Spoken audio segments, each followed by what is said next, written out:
the Conspiracy of Goodness podcast, where you'll hear conversations that generate one aha moment after another for you.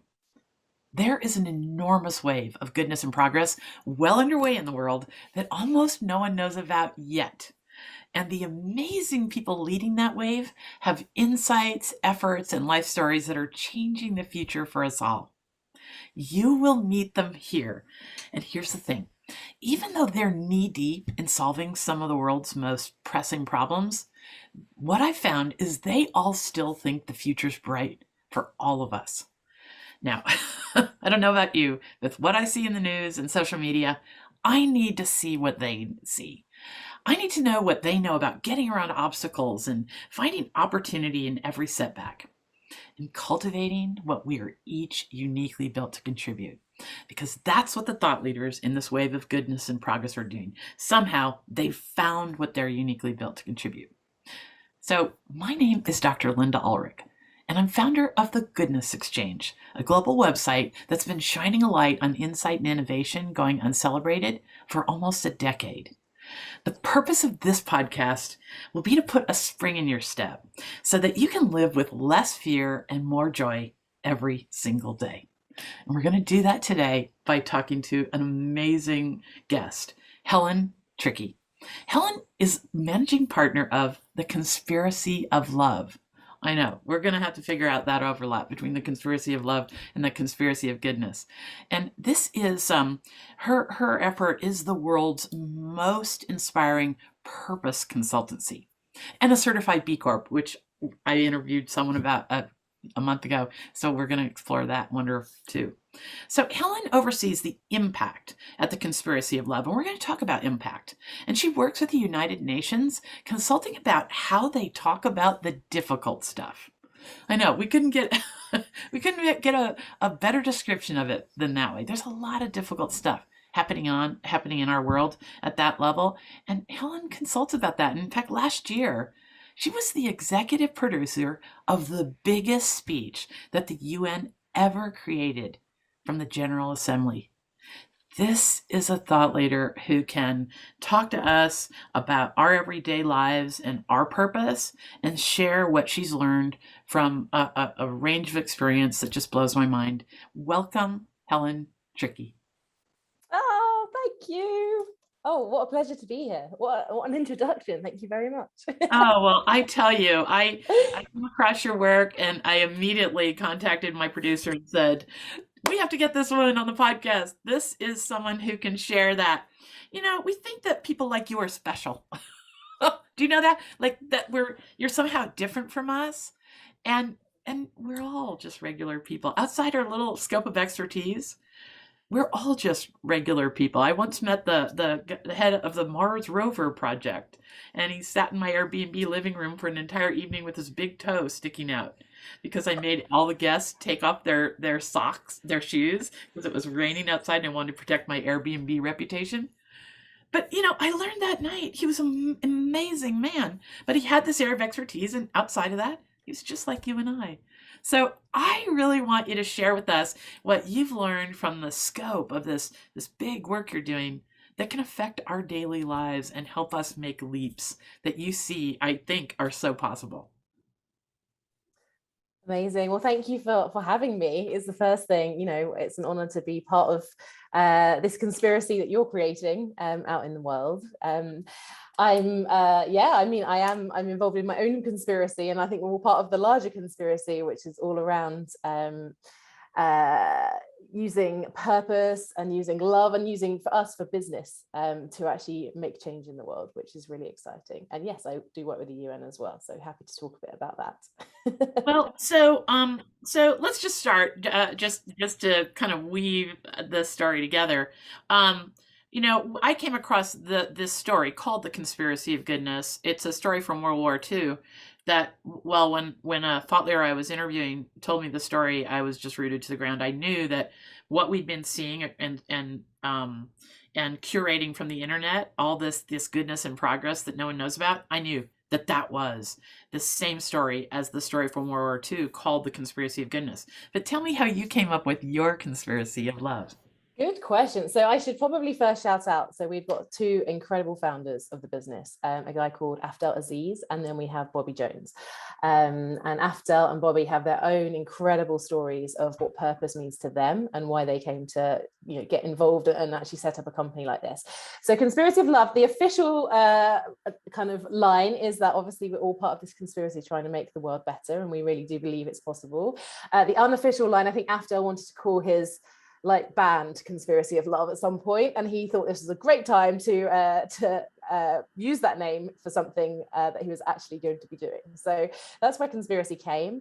And then what we do is work with people all over the world, ultimately to make the world a better place. And that's really exciting because it means I get to meet lots of different incredible people who have their different zones of genius and their different ways that they bring special talents, I suppose, and special thinking to helping making that happen. So, so there's something to the kind of persons that would embrace the word conspiracy in our times, that would find a way to flip it on its head and say, okay, that all that craziness is going on out there, all the conspiracy theories in the world. Okay, if that can be, then this can too. So tell me what you see at the highest level of this you know, what the theme of our conversation is going to be today are these 7 steps to designing your impact. But I think there's something about how we operate as individuals and how we operate as a kind of a conspiracy for goodness and Yeah. love, that is intertwined. It's not just about us as individuals.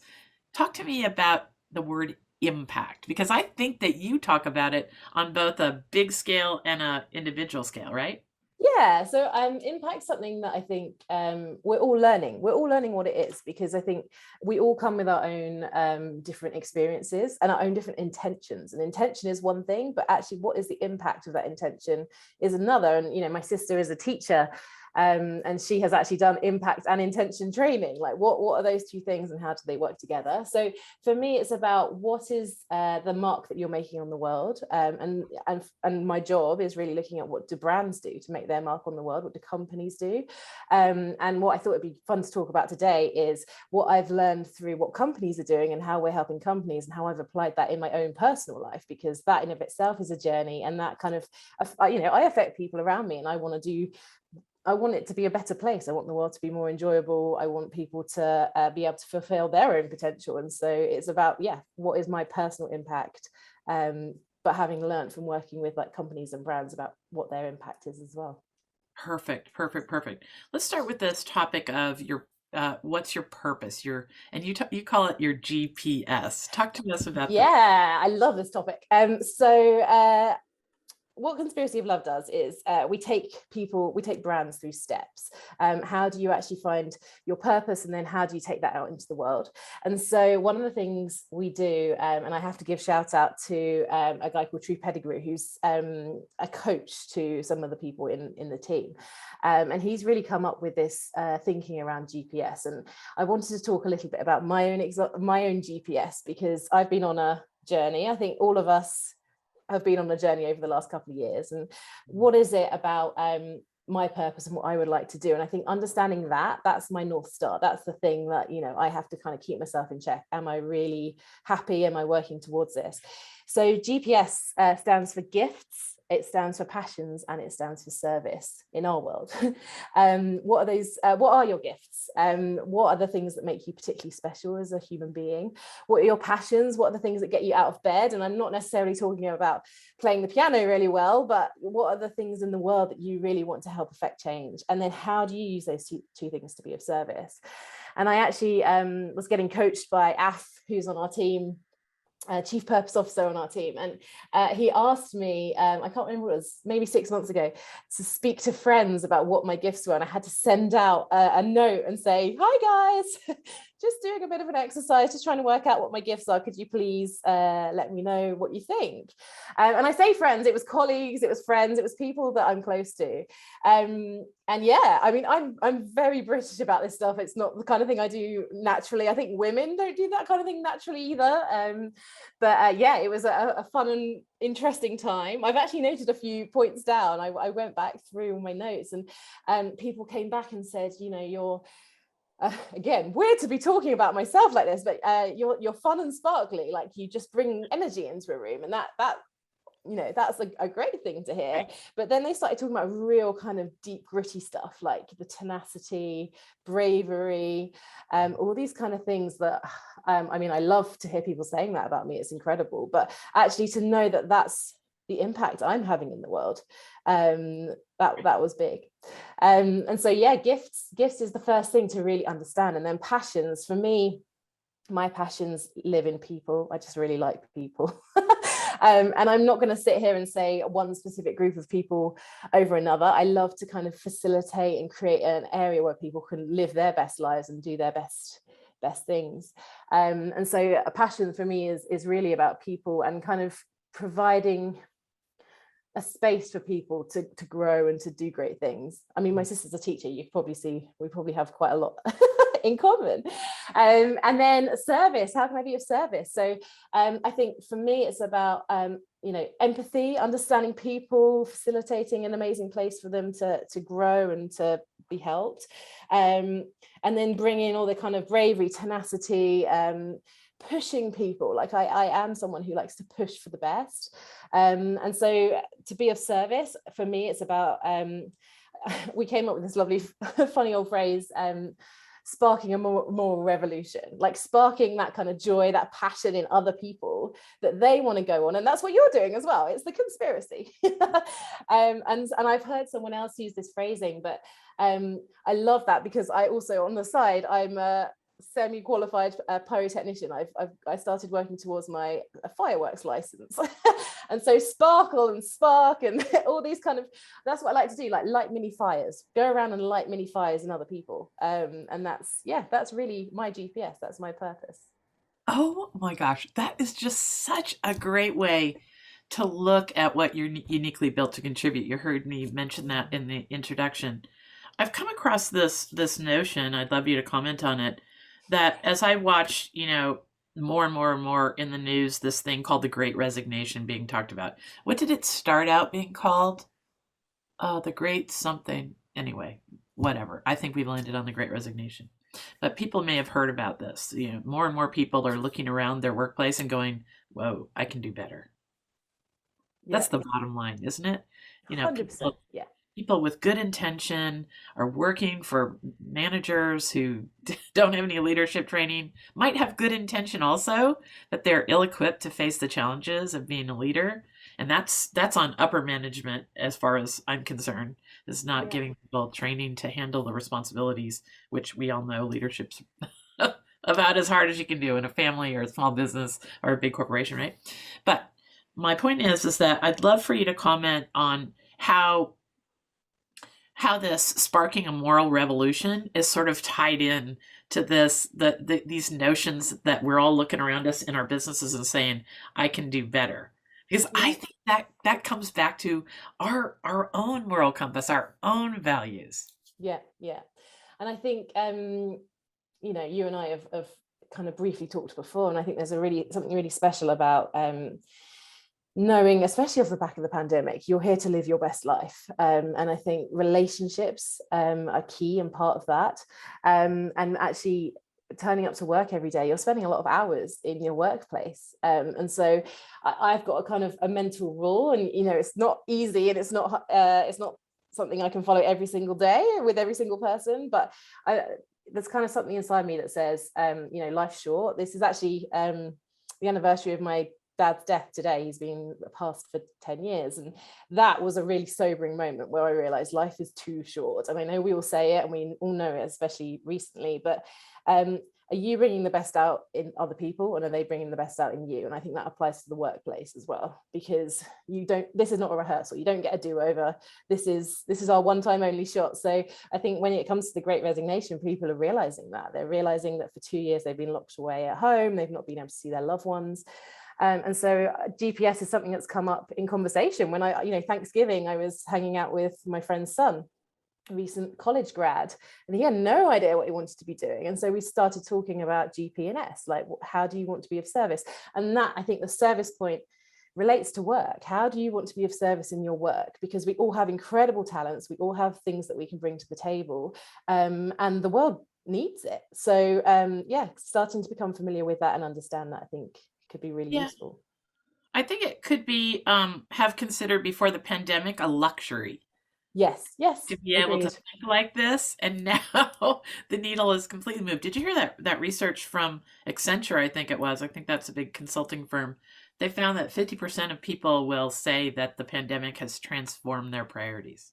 Yeah, yeah. I mean, there was talking about the Great Resignation. I think Microsoft came out with some research saying around about 50% were looking to leave their jobs in the next year. I mean, I don't know how many will, but I totally understand that. Like, I think it gave us all space to think, didn't it? And I think people reconnected with who they are, even if not consciously. I think subconsciously people started giving space.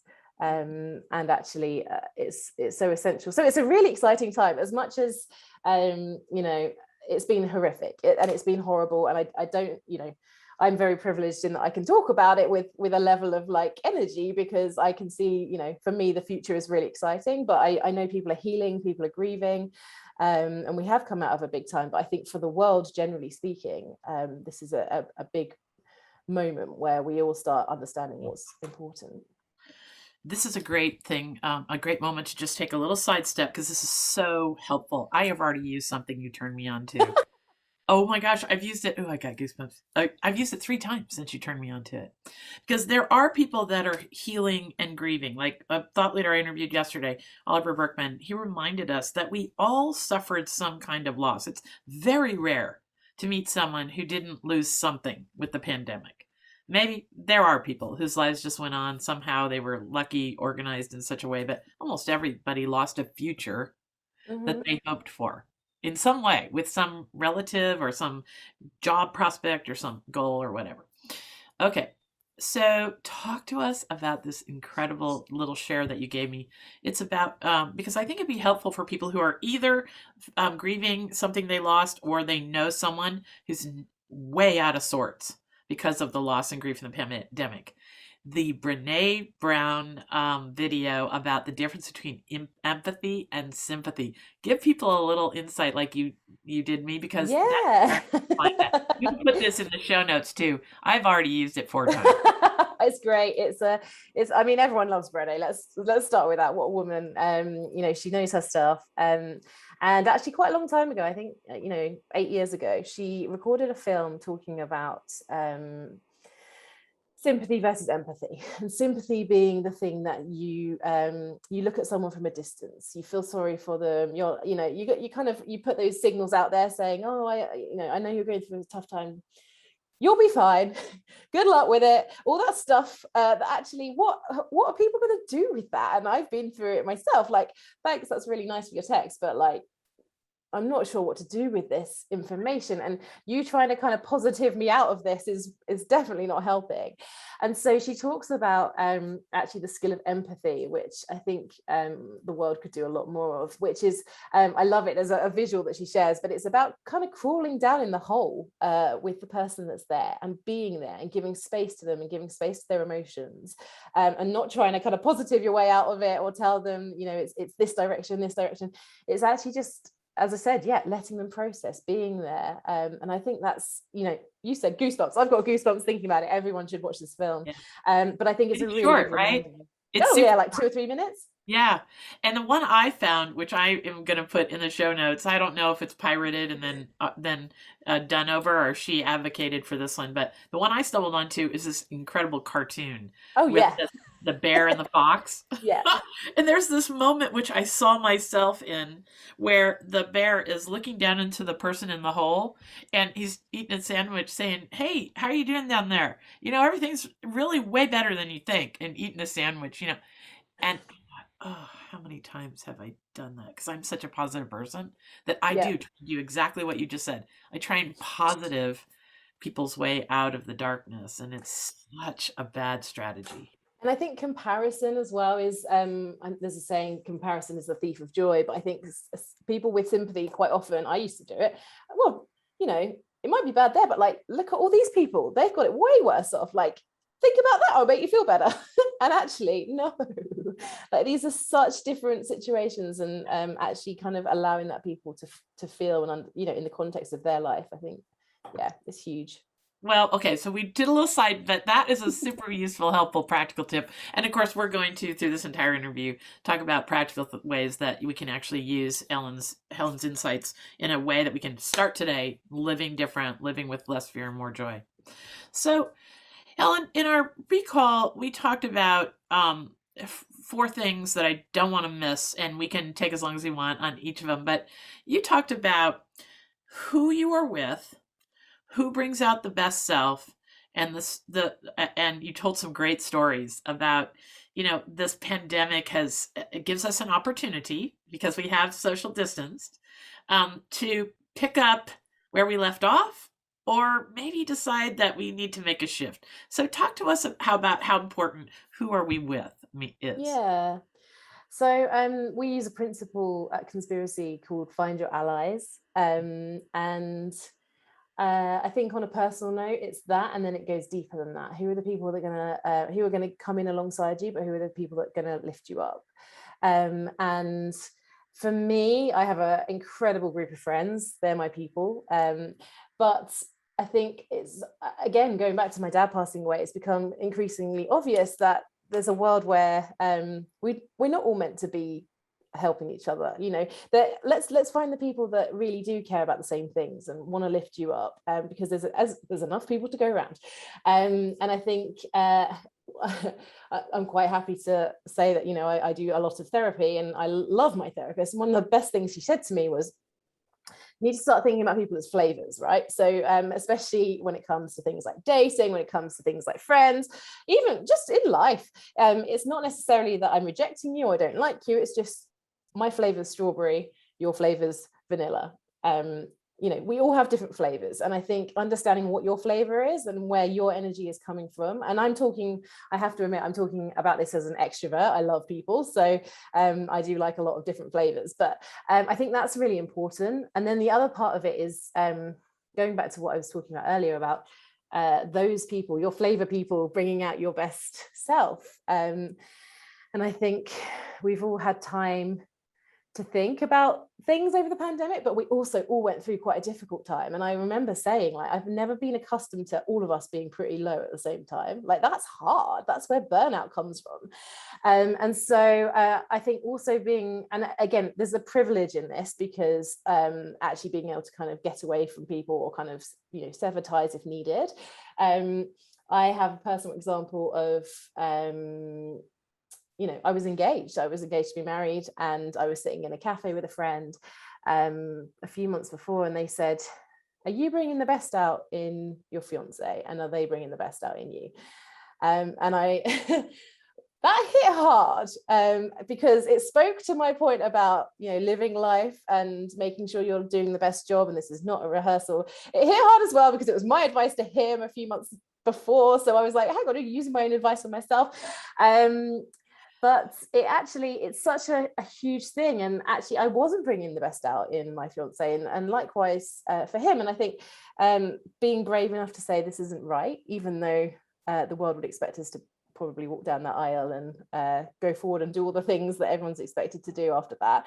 No, it didn't happen. And I think I'm proof that you can recover from those things. But I think my life is better, and I'm sure his is too, as a result of actually saying, we're not bringing the best out in each other, and life's too short. Why would we do that? And if you can do it at that level, I think kudos. And I'm probably going on a bit of a tangent, but a lot of people used to think about divorce as the ultimate failure. And I just think, in the context of my own lived experience, these are people that realized that actually there's a world where they wanted to try something different. And everyone's got very different ideals about marriage and how it works. But all I would say is, I think we have to look at failure and breaking things up and stopping things a bit differently these days.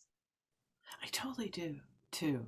That is one of the major positive positives, so many negatives, but one of the major positives, if we use it in our lives, that to come out of the pandemic, is that we have the choice about what we give our attention to. And if we give our attention, if we find ourselves giving our attention over and over again to the flaws in others, that's a choice. And Mm-hmm. and maybe we're with someone in life, or we're partnered, that's a close fit, but not the best fit.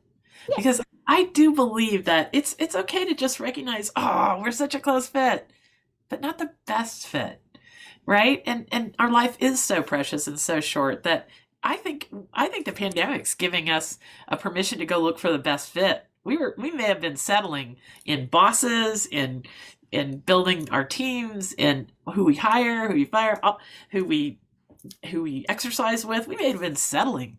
Yeah. Yeah, it's true. And I think the one thing I like to do is hold myself accountable to that. Like, like you do know in your stomach, like if you listen to yourself, well, I believe that everyone kind of knows if they listen to themselves. And the thing that I think helps is a litmus test I have for myself, which is speak to yourself in 10 years time. Like, what does that person say back to you?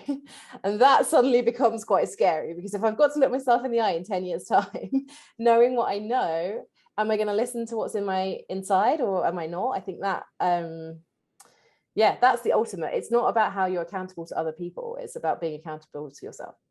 Exactly. Oh, okay. So this is a great little spot to talk about. Just dive a little bit deeper into finding your allies. I think that's such a huge. If somebody remembers nothing else from this podcast, like looking around you and saying, "Who are your allies?" Where is the genius all around you? You say, "I love that." Talk to us about that. Should we expect our families to be allies? What kind of expectation? Good question. So I don't think you should, on the macro, I think you, as you get older, I think there's a privilege in understanding who the people are that bring out the best in you, and where people's passion points are that you can get on board with. I don't necessarily think family has to play that role. And again, I'm speaking about this in terms of, I am very much, I believe in marriage, I believe in family, I believe in all these kind of things that we've grown up with and we understand, and the stability of all those things for a lot of people. But I think equally, you don't need to expect your family to do everything, and they don't have the same experiences. And so in terms of finding your allies, I know some people can have difficult relationships with their families. They can have different dynamics. I think especially now, it's such a fractured world. There's blended families, there's all the different types of families. There's people who live together that aren't related by blood, all these different things. And so I think expecting your family to be the core rock for everything you're doing isn't necessarily what you need to do. It's an option for some. But yeah, in terms of allies, for me, I think it's about for me personally, it's about the people that make my world bigger. My allies are the people I can learn from. They're the people that I can just listen to, sit in a room and listen to for forever. They're the people that challenge me as well. And I think that's super, super important. I might not like it at the time, but actually they are my allies. They're the people holding me responsible for my own decisions and my own thinking. So yeah, I would say that's where I find my allies. And are you finding, I don't know why, but I think after the pandemic, we're all a lot more tolerant of the people who don't think like us. I think the pandemic has somehow made us feel connected to even people we disagree with a lot. Mm-hmm. It is a point of connection. We know that nobody escaped the whole thing. And I find that I'm starting to recognize genius in people who I might not like, I might not want to go out to dinner with, all that stuff. I'm a lot more open to the insights of others who I don't necessarily like. That's the best way to say it, who I wouldn't go out to dinner with. But boy, I'm looking so hard for genius around me. I'll take it from an enemy if they've got it. Oh yeah, I think respect is huge. Like, you don't have to like someone to respect them. And I think there are so many different, especially today, like what is really like special is that I think the world is breaking old rules, and so there is a place for us all to innovate and to try different things, and to have a steer in the change. Like, it's not all happening to us, we can help affect it as well. And so having access to other people who come at it from a different perspective, I mean, incredible. And I think that's a huge thing that the world has been able to have in the last few years. It comes with its complications, but Well, and doesn't the whole diversity movement point to something that's like, why wouldn't we all embrace diversity instantly tomorrow? As we're looking for answers, yeah. we're going to not find them only with the people that are just like us. We're going to find them by collaborating and bringing ideas into the mix that Yeah, definitely. The thing I'd say about that is I've been lucky to be in very diverse teams for many years. And I think what we need to do is not end at the point of, okay, well, there's lots of different brains here. Like, it takes time to listen and to understand. And that's the bit I find really powerful, is once you actually can understand where someone else is coming from and spend that time. I've been in situations where lots of different diverse brains come together, and it's nice in principle, but it hasn't kind of turned out. So actually giving yourself a bit of space to understand each other, evolve, and the thinking, I think that's super important.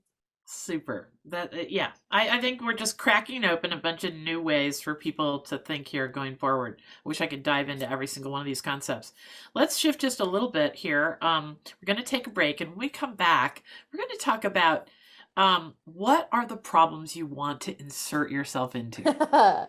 Oh yeah, yeah. This fellow I interviewed yesterday, Oliver Berkman, he pointed out that just one trip to the news, if you're an empathetic, caring person, is going to make you just go, oh my God, I could give money to this thing, or I could volunteer for that thing, or I could write a letter to a congressman about that. I mean, it's easy to get overwhelmed, and you have some great advice about deciding what problems you want to solve and insert yourself into. So let's take a break, and when we come back, we're going to give people some practical tips on how to find meaning and all kinds of new things about possibility around us.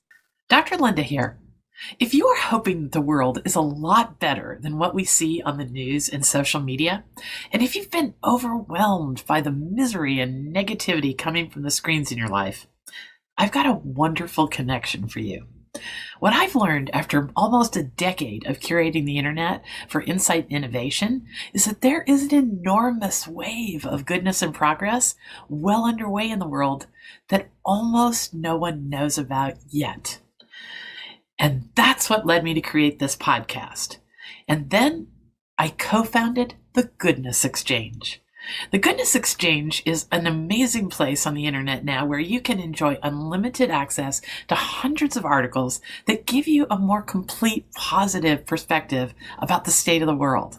You can listen to exclusive bonus content from this podcast with our guests who are knee-deep in solving some of the world's most vexing problems, and yet they still think the future is bright. We need to know what they know. And at the Goodness Exchange, you can explore a feed of exclusively good news and recommended other kinds of content created by the Goodness Exchange community. No one with good ideas and good intentions need feel alone again. You are right to hold out hope for humanity. Millions of people are out there creating a better world, and we have created a gathering place for all that wonder. Who knows what's possible now that there's a place on the internet created to bring out our best impulses and our collective genius. To explore the home for goodness on the internet, visit goodness-exchange.com/membership. Thanks. Okay, we're back. So here we are with Helen Tricky. Helen is an expert in, what would you say? You're an expert in? Got so many hats. Purpose and impact is where I love to be. Okay. All right. And that goes along with stuff with the UN and all kinds of stuff. Purpose and impact. Okay. And that's a lot of what many of us have come out of the pandemic wanting. When we say to ourselves, whoa, can I just go and do what I'm doing now for the next 10 years? What does that even look like? A lot of us are answering a definitive no. And this word purpose is going to seem very fluffy and sort of overused, but I've been searching for a better word, and I haven't come up with one yet. So talk to us about, finding purpose. Let's just call it a path that feels meaningful. Mhm. Um, Talk to us about deciding the problems you want to solve or insert yourself into. Um, so this is a great question. I think it goes back to me about what you're passionate about the most. And sit down, have a think. Is it about, for me it's there's a scale thing and there's a close by thing. Like, it's about my everyday, and there's also how do I impact lots of people. But is it about your community?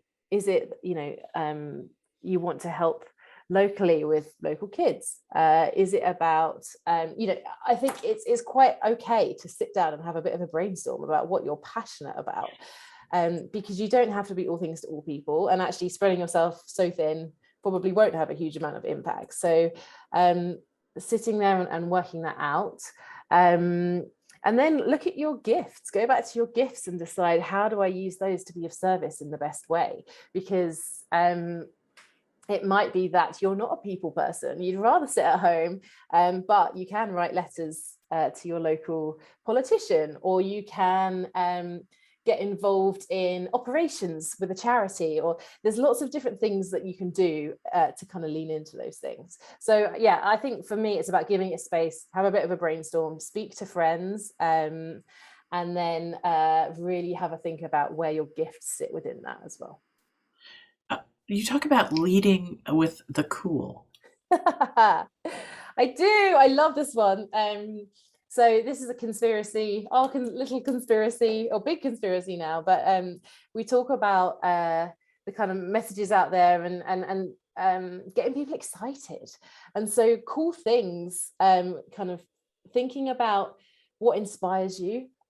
Usually, for me, comes a lot from culture. It comes a lot from reading, from listening to things, and so yeah, I think there's definitely a space to lean into that stuff and lean into stuff that inspires you. I've got a favorite charity. So from my perspective, my favorite charity is called Choose Love, and they're a global charity, but they started in the UK.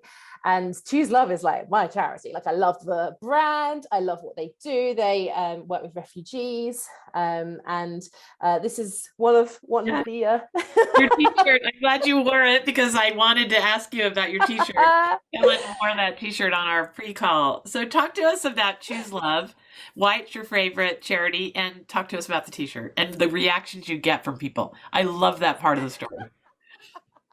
So I mean, I don't just have the t-shirt, I have the artwork, I have the necklace, it's my thing.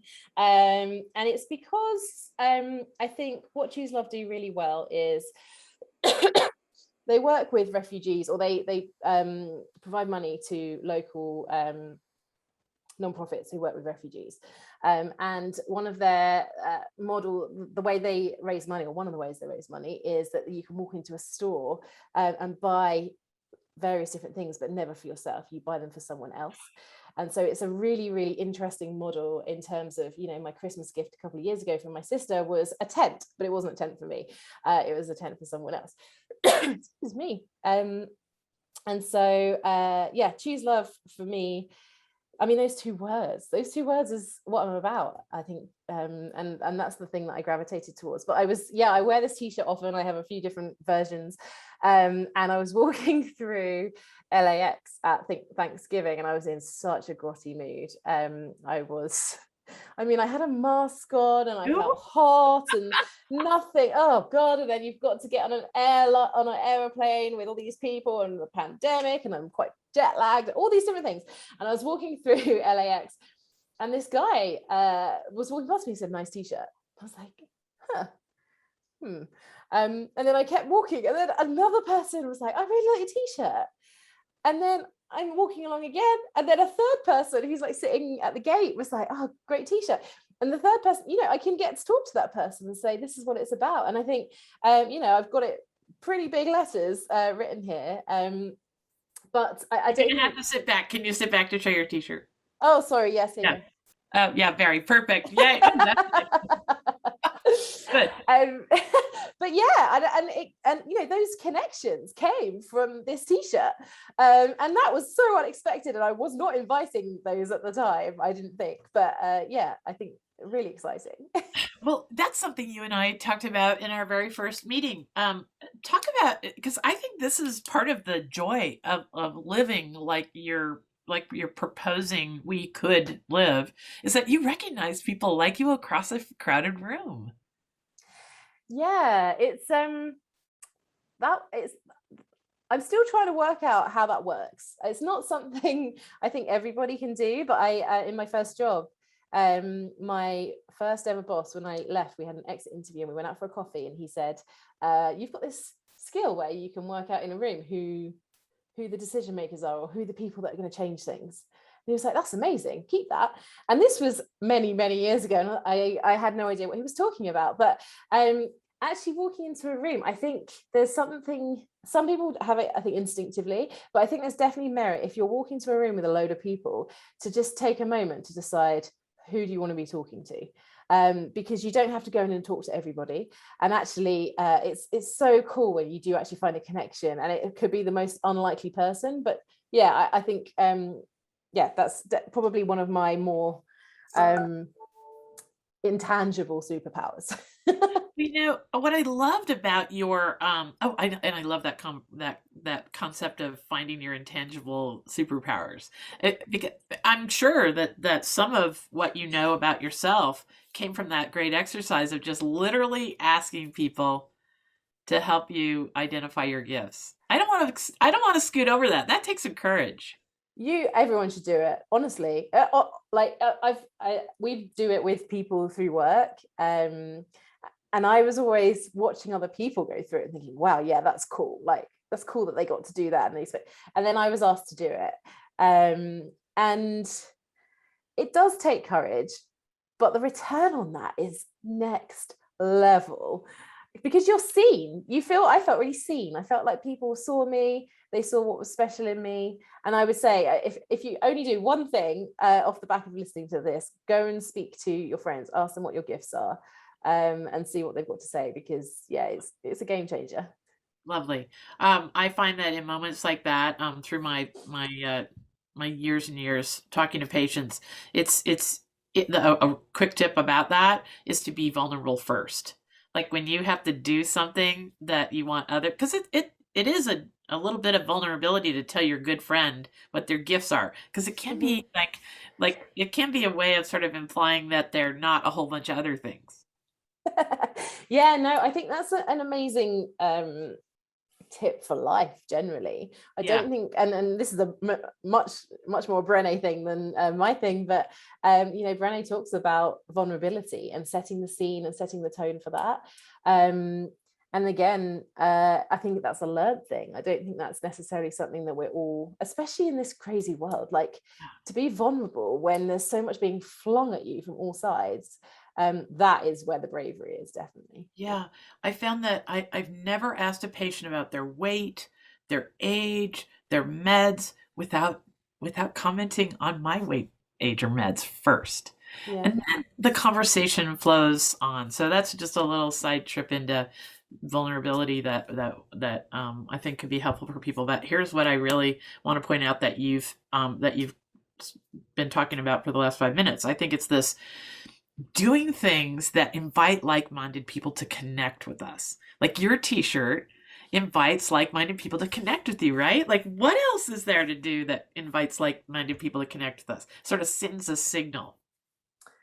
Um, I mean, the t-shirt's the easiest thing. So that for the people that think, you know, what baby steps.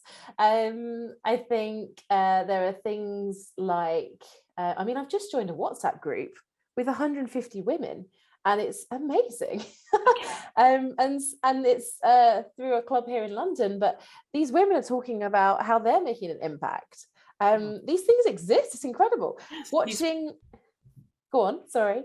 no, these groups are everywhere. I'm learning this too, that if you want to find like-minded people, there's never been a better time to do that. And I'm talking about positive, like-minded people, because there's certainly no end to the people who are railing about what they're against. Yeah. But I think it's more empowering to talk about what we're for.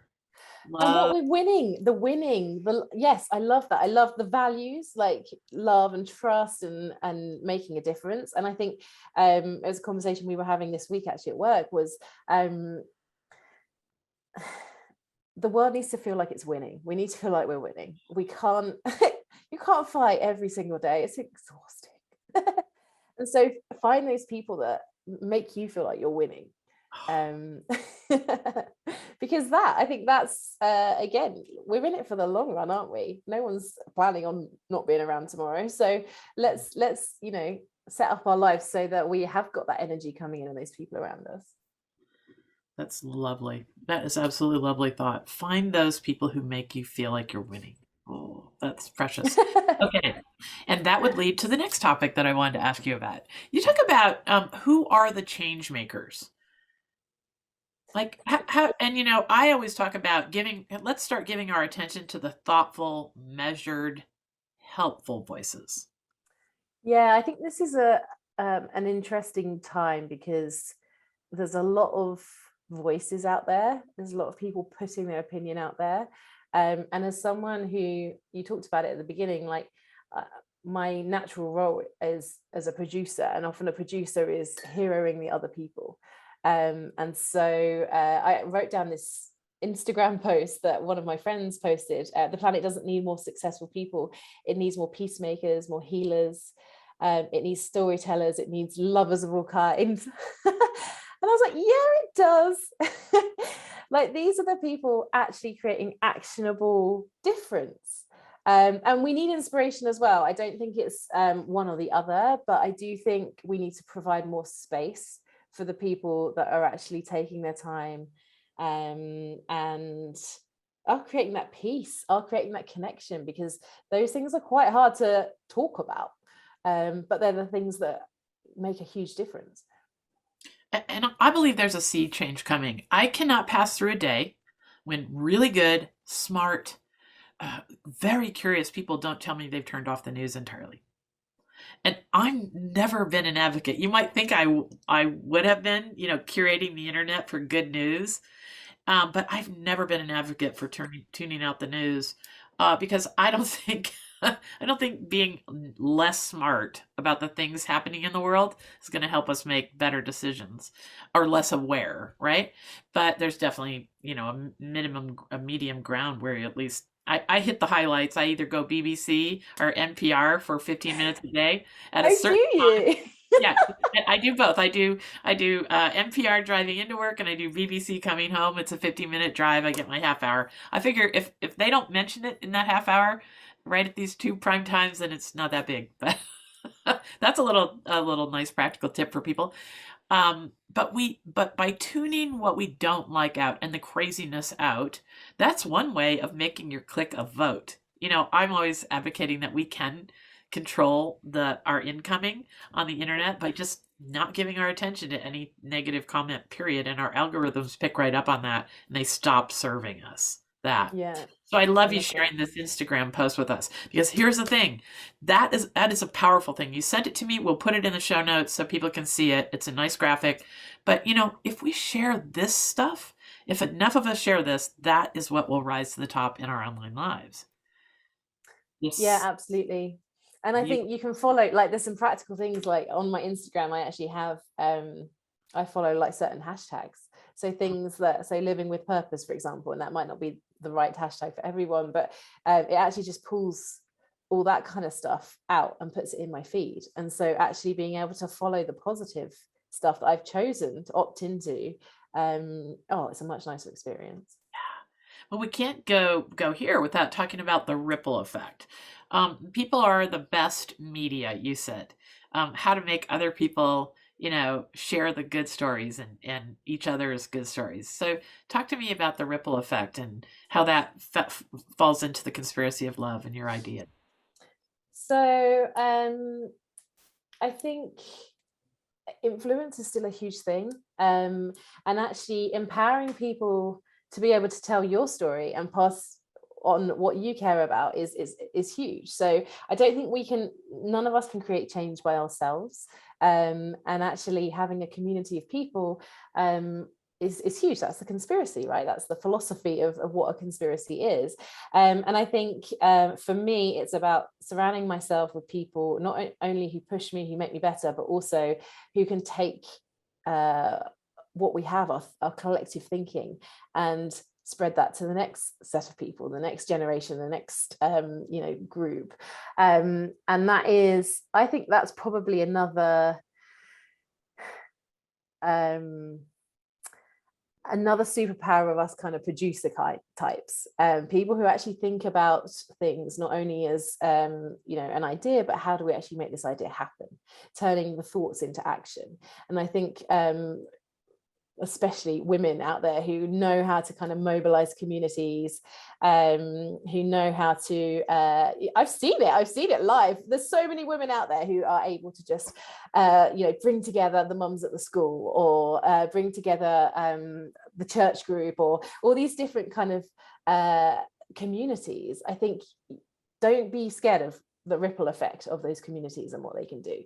That can Well, be really special. and make no mistake, we're not talking about captains of industry stuff. We're talking about pride in place. I've noticed interview after interview I've done, so many people are pointing to the fact that all good change that we're going through right now will start local. Yeah. So if you are that person who says, I hate this police against the world back and forth, I want to plant flowers in front of our police station. If you're that person, then you can go on social media and say, hey, anybody want to be a bridge in this gap and join me planting flowers on Saturday morning. And we're talking about everything from that sort of thing to mobilizing your work team to do something cool in your community, right? Like this is whatever makes our heart soar and employs our gifts. Yeah, 100%. And we have actually Steven Spielberg talks about it. He talks about dreaming big, but acting small. And I think there's something really nice. I've definitely bastardized what he's actually said, but the principle is dream big. Think about all those big things that you want to change, because your imagination can run wild, and why not? But as you say, change happens at the smaller, more personal level. And so I love the combination of those two things, that kind of mega ambition and scale, and oh my word, like what's possible? But actually it's us and this little small group of people that are starting to make that happen. And if we all did that, think about what is possible.